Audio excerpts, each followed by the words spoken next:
Good day. Thank you. From father house आपका हार्दिक स्वागत करता है। 12 जनवरी 12 जनवरी 2022 राष्ट्रमाता दुर्गा, राष्ट्रमाता जिजाऊ और साथ में स्वामी विवेकानंद जी का हैप्पी बर्थडे, दोनों का ही हमारे फादर हाउस में बड़े गर्व के साथ में तुकाराम महाराज की उपस्थिति में ये कार्यक्रम लिया गया। दोस्तों, स्वामी विवेकानंद कहते हैं, दिल और दिमाग के टकराव, दिल और दिमाग के टकराव में हमेशा अपने दिल की सुनो। इन महान भक्तों के साथ में आज स्वामी विवेकानंद जी का कुछ विचार हम सुनना ही है और इस ताकत के साथ में आज powerful motivation, inner strength, powerful motivation, inner strength, Swami Vivekananda.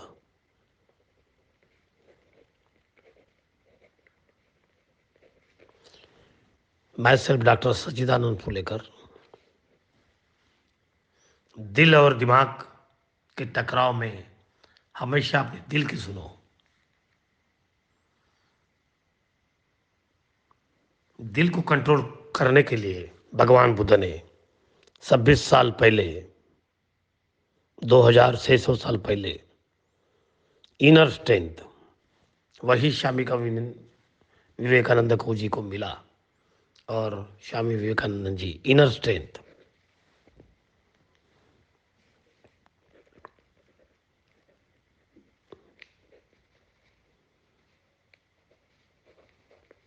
Inner strength के बारे में आज हम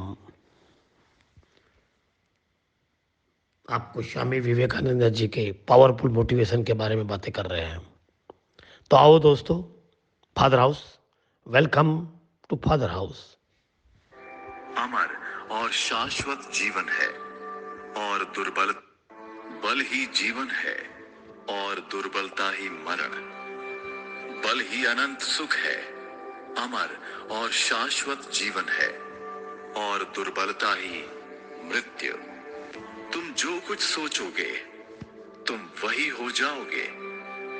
यदि तुम अपने को दुर्बल समझोगे तो तुम दुर्बल हो जाओगे। वीर्यवान सोचोगे तो वीर्यवान बन जाओगे। यदि तुम अपने को अपवित्र सोचोगे तो तुम अपवित्र हो जाओगे। अपने को शुद्ध सोचोगे तो शुद्ध हो जाओगे। इससे हमको शिक्षा मिलती है कि हम अपने को कमजोर न समझें, प्रत्युत अपने को वीर्यवान, सर्वशक्तिमान और सर्वज्ञ माने। कमजोर ना तो इस जीवन के योग्य है, न किसी पर जीवन के। दुर्बलता से मनुष्य गुलाम बनता है। दुर्बलता से ही सब प्रकार के शारीरिक और मानसिक दुख आते हैं। दुर्बलता ही मृत्यु है। लाखों करोड़ों कीटाणु हमारे आसपास हैं, पर जब तक हम दुर्बल नहीं होते, जब तक शरीर उनके प्रति पूर्व प्रवृत्त नहीं होता, तब तक वे हमें कोई हानि नहीं पहुंचा सकते। ऐसे करोड़ों दुख रूपी कीटाणु हमारे आसपास क्यों ना मंडराते रहें, पर कुछ चिंता ना करो। जब तक हमारा मन कमजोर नहीं होता, तब तक उनकी हिम्मत नहीं कि वे हमारे पास फटके। उनमें ताकत नहीं कि वे हम पर हमला करें। ये एक बड़ा सत्य है कि बल ही जीवन है और दुर्बलता ही मरण। बल ही अनंत सुख है, अमर और शाश्वत जीवन है और दुर्बलता ही मृत्यु। अपने बल पर खड़े रहिए, चाहे जीवित रहिए या मरिए। यदि जगत में कोई पाप है तो वो है दुर्बलता। दुर्बलता ही मृत्यु है दुर्बलता ही पाप है। इसीलिए सब प्रकार से दुर्बलता का त्याग कीजिए। हमें निर्भीक साहसी मनुष्यों का ही प्रयोजन है। हमें खून में तेजी और स्नायुओं में बल की आवश्यकता है। लोहे के पुट्ठे और फौलाद के स्नायु चाहिए, न कि दुर्बलता लाने वाले वाहियात विचार। इन सब को त्याग दो। सब प्रकार के रहस्यों से बचो। धर्म में कोई लुका छिपी नहीं है। हर बात को रहस्यमय बनाना और कुसंस्कार, ये सदा दुर्बलता के ही चिन्ह होते हैं। जो भी तुमको शारीरिक, मानसिक और आध्यात्मिक दृष्टि से दुर्बल बनाए, उसे जहर की भांति त्याग दो। शक्ति शक्ति ही वो वस्तु है जिसकी हमें जीवन में इतनी आवश्यकता है। कारण हम जिसे पाप या दुख मान बैठे हैं, उसके मूल में हमारी दुर्बलता ही है। दुर्बलता अज्ञान का और अज्ञान दुख का जनक है। ये कभी ना सोचना कि आत्मा के लिए कुछ असंभव है। ऐसा सोचना ही भयानक नास्तिकता है। यदि पाप नामक कोई वस्तु है, तो वो ये कहना है कि मैं दुर्बल हूं अथवा अन्य कोई दुर्बल है। मनुष्य को दुर्बल ना सोचो, उसे दुर्बल ना कहो। समझ लो कि एक दुर्बलता शब्द से ही सब पापों और संपूर्ण अशुभ कर्मों का निर्देश हो जाता है। सारे दोषपूर्ण कार्यों की मूल प्रेरक दुर्बलता ही है। दुर्बलता के कारण ही मनुष्य सभी स्वार्थों में प्रवृत्त होता है। दुर्बलता के कारण ही मनुष्य दूसरों को कष्ट पहुंचाता है। दुर्बलता के कारण ही मनुष्य अपना सच्चा स्वरूप प्रकाशित नहीं कर सकता। आखिर ये सब पाप, दुख आदि क्या है? ये सब दुर्बलता के ही फल हैं। लोग बचपन से ही शिक्षा पाते हैं कि वे दुर्बल हैं, पापी हैं। इस प्रकार की शिक्षा से संसार दिन पर दिन दुर्बल होता जा रहा है। उनको सिखाओ कि वे सब उसी अमृत की संतान हैं, और तो और जिसके भीतर आत्मा का प्रकाश अत्यंत क्षीण है, उसे भी यही शिक्षा दो। बचपन से ही उनके मस्तिष्क में इस प्रकार के विचार प्रविष्ट हो जाएं, जिससे उनकी यथार्थ सहायता हो सके, जो उनको सबल बना दे, जिनसे उनका कुछ यथार्थ हित हो। दुर्बलता और अवसाद कारक विचार उनके मस्तिष्क में प्रवेश ही न करें। तुम्हारी और मेरी नसों में एक ही रक्त का प्रवाह हो रहा है।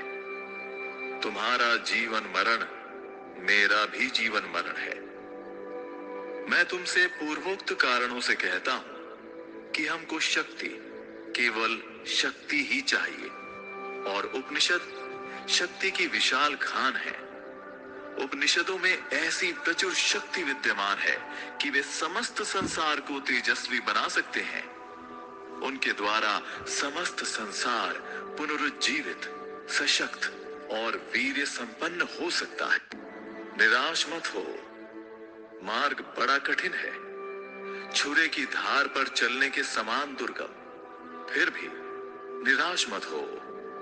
उठो, जागो और अपने चरम आदर्श को प्राप्त करो। दुनिया को बस मुझे इतना ही बताना है, बलवान बनो। तुम प्रेतों और शैतानों की बातें करते हो। हम लोग जीवित शैतान हैं। शक्ति और विकास जीवन के लक्षण है। मृत्यु का लक्षण है दुर्बलता। जो भी दुर्बल है, उससे दूर रहो।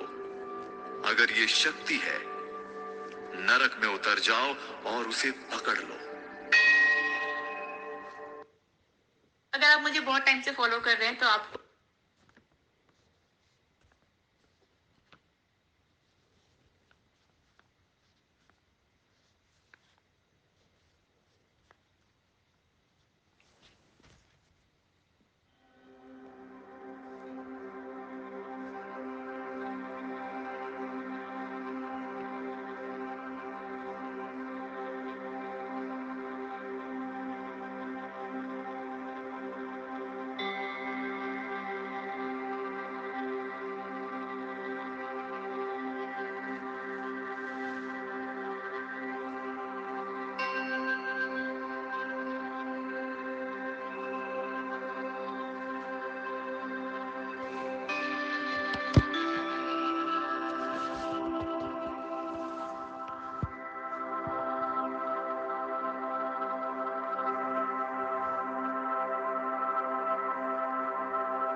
दिल और दिमाग दिल और दिमाग के टकराव में हमेशा अपने दिल की सुनो। फादर हाउस से डॉक्टर सच्चिदानंद आपका हार्दिक स्वागत करता है। दोस्तों, स्वामी विवेकानंद और भगवान बुद्ध के ही विचार से स्वामी विवेकानंद का प्रविष्ट हुआ है। जमाने का बदल हुआ। 2200-2300 साल के बाद स्वामी विवेकानंद ने अपने विचार बताए। हम लोगों ने धर्म कारण, राजकारण के कारण स्वामी विवेकानंद जी को अपना लिए है। किसी ने स्वामी विवेकानंद जी को हिंदू कहलाकर बुद्धिज्म के मार्ग से उनको दूर करवाए। दोस्तों, शायद आप भूल गए, 2600 साल पहले भगवान बुद्ध ने भी यही वस्त्र से, कांस्य वस्त्र से दुनिया को प्रज्ञा, शील, करुणा और मैत्री दी और दुनिया का डर नष्ट करने के लिए वो बातें कही। हमें डर नष्ट करने के लिए भगवान बुद्ध ने एकाग्रता, कॉन्सेंट्रेशंस, एकाग्रता पर भगवान बुद्ध ने ज्ञान का मार्ग बताया और उसी मार्ग पर स्वामी विवेकानंद जी एकाग्रता क्या होती है, ज्ञान क्या होता है, आप मार्क करिएगा। Swami Vivekananda ji just like the Buddha के समान ही बैठते हैं। फादर हाउस में स्वामी विवेकानंद जी का हम उनके विचारों का हरदम स्वागत करते हैं। हमने उनको राजकारण में जोड़ दिए, यह हमारी बहुत बड़ी गलती है। स्वामी विवेकानंद जी कहते हैं, मंदिरों के बजाय गरीबों पर शिक्षण के लिए कार्य अगर करते हो तो उसका उपयोग संसार में होगा। एक होशियार व्यक्तिमत्व वाला, पैराओं में बदाल, धीरे धीरे महात्मा फुले के भी स्टैचू इसी तरह से आपको दिखते हैं। महात्मा फुले जी ने भी वही सत्य शोधन समाज को स्थापन किए। अकबर ने भी एक जमाने में दिले इलाही का स्थापन किए। इस सभी लोगों का विचार एक समान था। हम विचारों को अलग अलग माइंड से दोहराते हैं और उन्हें अलग करते हैं। आइए, एकाग्रता स्वामी विवेकानंद जी के साथ में। नमो बुद्धाय।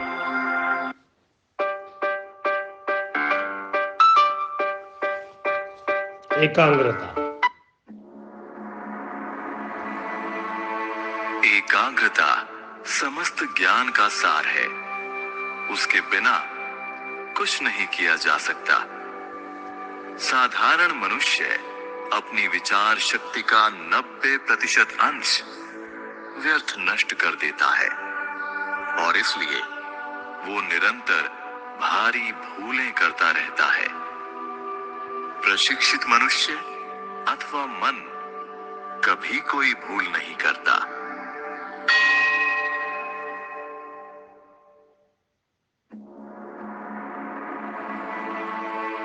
मेरे विचार से तो शिक्षा का सार मन की एकाग्रता प्राप्त करना है, तथ्यों का संकलन नहीं। यदि मुझे फिर से अपनी शिक्षा आरंभ करनी हो और इसमें मेरा वश चले तो मैं तथ्यों का अध्ययन कदापि न करूं। मैं मन की एकाग्रता और अनासक्ति का सामर्थ्य बढ़ाता और उपकरण के पूर्णतया तैयार होने पर उससे इच्छानुसार तथ्यों का संकलन करता।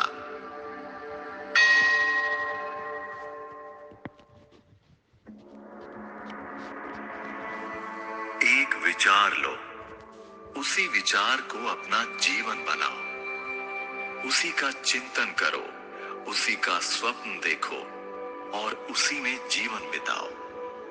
तुम्हारा मस्तिष्क, स्नायु शरीर के सर्वांग उसी के विचार से पूर्ण रहें। दूसरे सारे विचार छोड़ दो। यही सिद्ध होने का उपाय है और इसी उपाय से बड़े बड़े धर्म वीरों की उत्पत्ति हुई है। शेष सब तो बातें करने वाले मशीन मात्र हैं। यदि हम सचमुच स्वयं कृतार्थ होना और दूसरों का उद्धार करना चाहें, तो हमें गहराई तक जाना होगा।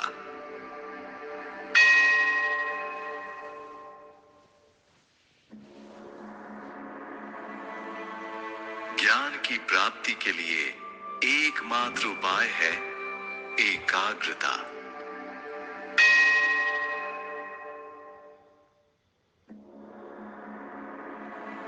किसी भी प्रकार के कार्य में सारी सफलता इसी एकाग्रता का परिणाम है।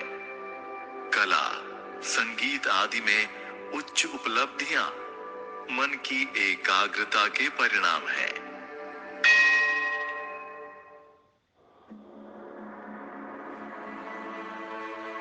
जिस काम में जितनी अधिक एकाग्रता होगी, वो कार्य उतने ही अधिक अच्छे प्रकार से संपन्न होगा।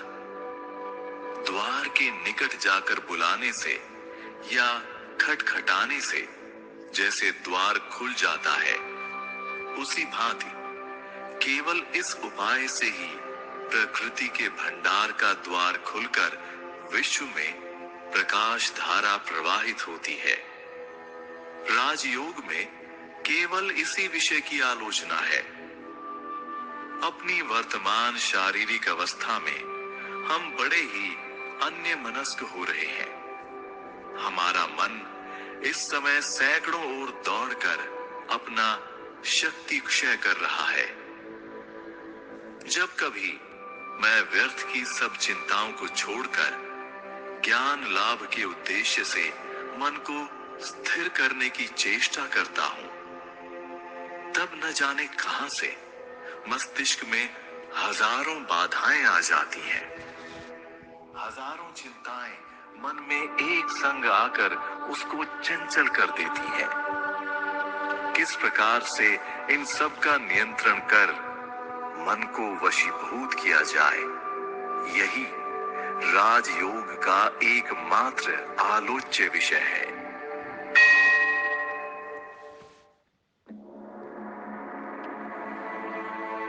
मनुष्य और पशु में मुख्य अंतर उनकी मन की एकाग्रता की शक्ति में है। किसी भी प्रकार के कार्य में सारी सफलता इसी एकाग्रता का परिणाम है। एकाग्रता के बारे में कुछ न कुछ प्रत्येक व्यक्ति जानता है। हम इसके परिणाम नित्य देखते हैं। कला, संगीत आदि में उच्च उपलब्धियां मन की एकाग्रता के परिणाम है। पशु में मन की एकाग्रता की शक्ति बहुत कम होती है। जो लोग पशुओं को कुछ सिखाते हैं, उन्हें पता है कि पशु को जो बात सिखाई जाती है, उसे वो लगातार भूलता जाता है। वो एक बार में किसी एक वस्तु पर देर तक चित्त को एकाग्र नहीं रख सकता। मनुष्य और पशु में यही अंतर है। मनुष्य में चित्त की एकाग्रता की शक्ति अपेक्षाकृत अधिक है। एकाग्रता की शक्ति में अंतर के कारण ही एक मनुष्य दूसरे मनुष्य से भिन्न होता है।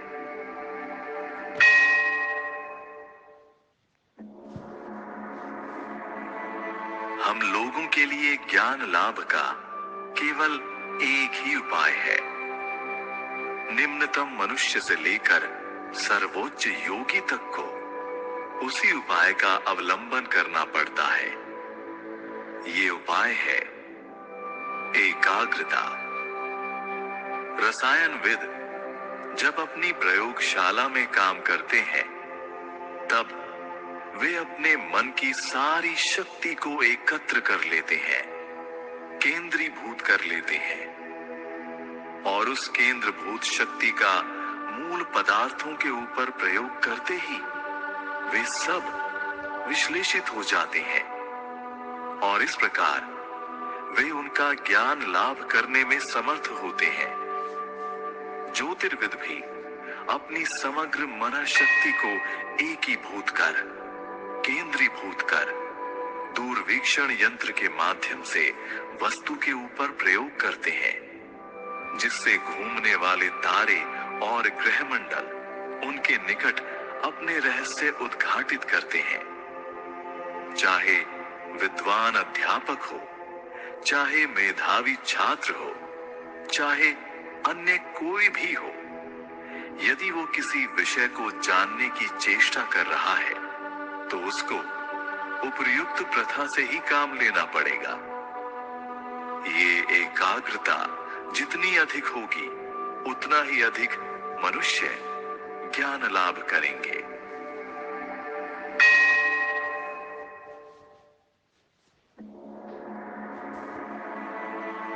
मन की शक्तियों को एकाग्र करने के सिवा अन्य किस तरह संसार में ये समस्त ज्ञान उपलब्ध हुए हैं? यदि प्रकृति के द्वार पर कैसे खटखटाना चाहिए, उस पर कैसे आघात देना चाहिए, केवल ये ज्ञात हो गया तो बस प्रकृति अपना सारा रहस्य खोल देती है। उस आघात की शक्ति और तीव्रता एकाग्रता से ही आती है।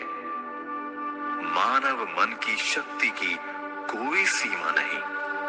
वो जितना ही एकाग्र होता है उतनी ही उसकी शक्ति एक लक्ष्य पर केंद्रित होती है। यही रहस्य है। हमारा ये मिस्टीरियस दिमाग उतना जटिल नहीं है जितना आप सोचते हैं, बल्कि उससे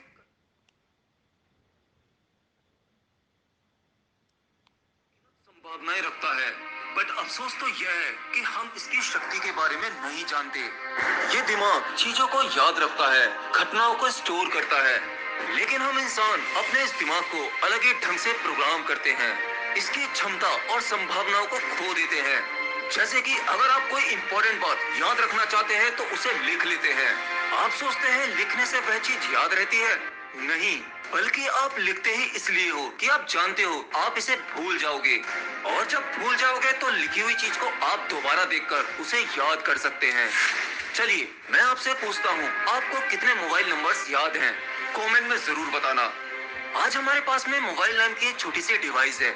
हम ज्यादातर नंबर्स याद करने की कोशिश नहीं करते, बस अपने मोबाइल में टाइप किया और उसे सेव कर लेते हैं।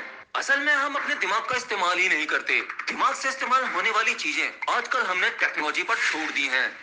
हमारा और हमारे दिमाग का काम, याद रखने का काम, ये सब कुछ आजकल रोबोट और टेक्नोलॉजी करती हैं।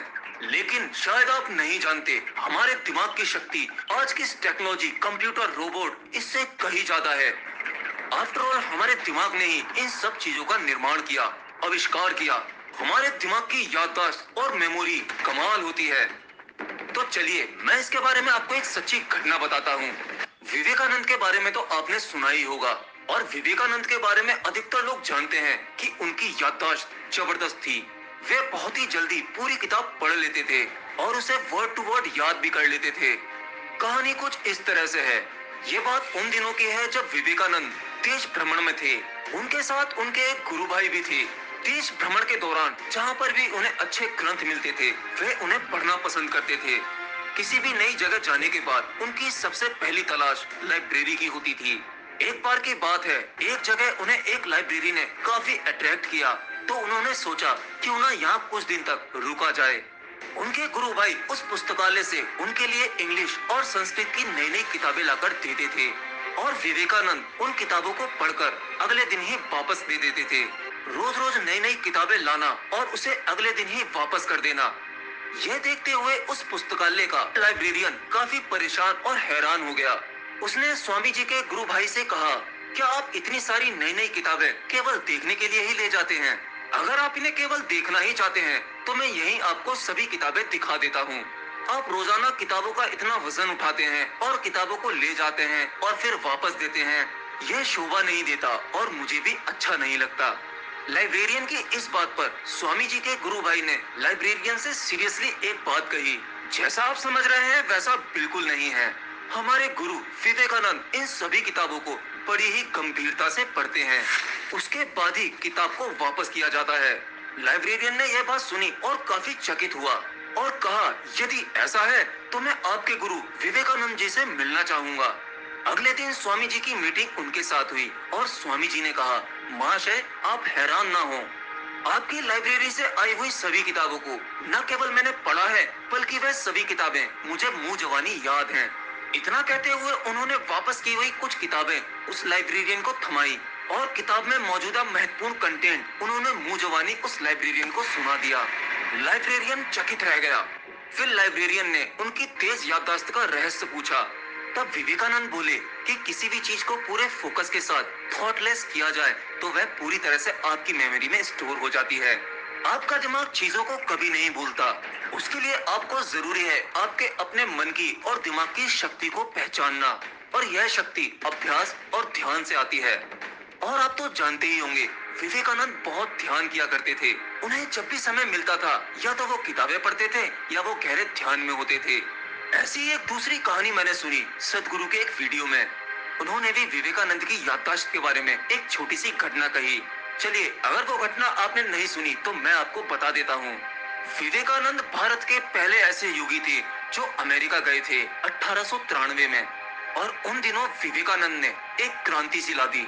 एक बार की बात है, स्वामी विवेकानंद अमेरिका से लौटते समय वह एक जर्मन फिलोसोफर के पास मेहमान थे। डिनर के बाद वो एक स्टडी रूम में आपस में बैठकर चर्चा करने लगे। वहीं मेज पर एक 700 पेज की बड़ी किताब रखी हुई थी और वो फिलोसोफर उस किताब की बहुत ही बड़ाई कर रहा था।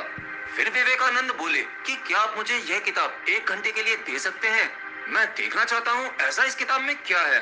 फिर वह आदमी हंसने लगा और कहा कि क्या आप इस किताब को 1 घंटे में पढ़ने वाले हैं? मैं तो इसे कई हफ्तों से पढ़ रहा हूँ, लेकिन मैं इस किताब को समझ नहीं पा रहा हूँ क्योंकि यह बहुत ही जटिल है, और वैसे भी यह किताब तो जर्मन भाषा में है और आपको तो यह भाषा आती भी नहीं है। इस 1 घंटे में आप क्या कर सकते हैं? विवेकानंद ने कहा कि आप जरा किताब तो दीजिए, किताब को देखकर बताता हूँ कि क्या कर सकता हूँ। तो फिर उन्हें वह किताब दे दी गई। उन्होंने उस किताब को अपने दोनों हाथों के बीच में पकड़ा और फिर आंखें बंद कर कर बैठ गए। और फिर 1 घंटे बाद किताब को वापस करते हुए विवेकानंद ने कहा, इसमें कुछ भी खास नहीं है। उस आदमी को लगा कि विवेकानंद के घमंड की तो हद ही हो गई। आपने किताब को खोला तक नहीं और आप उसके बारे में कमेंट कर रहे हैं। इवन आपको ये भाषा तक नहीं आती। मतलब वो थोड़ा सा चिढ़ गया कि ये किस तरह की बकवास है। फिर विवेकानंद बोले कि आप किताब के बारे में कुछ भी पूछ लीजिए और मैं आपको बताऊंगा। ठीक है, उन्होंने कहा पेज 633 में क्या लिखा है, और फिर विवेकानंद ने किताब में लिखा एक एक शब्द दोहरा दिया। मतलब आप बस पेज का नंबर बोलिए, वो उस पेज पे लिखी बातों को वर्ड टू वर्ड बता देंगे। फिर वो बहुत चकित हुआ कि ऐसा कैसे हो सकता